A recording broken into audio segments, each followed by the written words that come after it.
নমস্কার বন্ধুরা, সবাই কেমন আছো? আজকে একাদশী, তাই বাড়িতে পুজো হয়েছিল। এই দেখো প্রসাদ।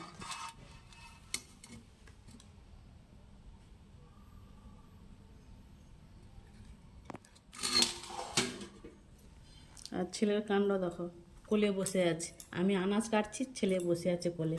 এই দেখো, আজকে রান্না হবে এই আলু, ফুলকপি, বৈতাল দিয়ে তরকারি আর কুমড়ো ভাজা আজকের মেনু। তোমাদের কি রান্না হবে? তোমাদের কি রান্না হয়ে গেছে না হবে? অবশ্যই জানাবে। আর যা গরম পড়েছে, আর উপরেই রান্না হবে, নিচে এখনো নামা হয়নি।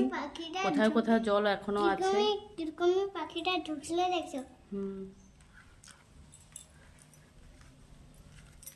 নমস্কার, সবাই ভালো থেকো, টাটা।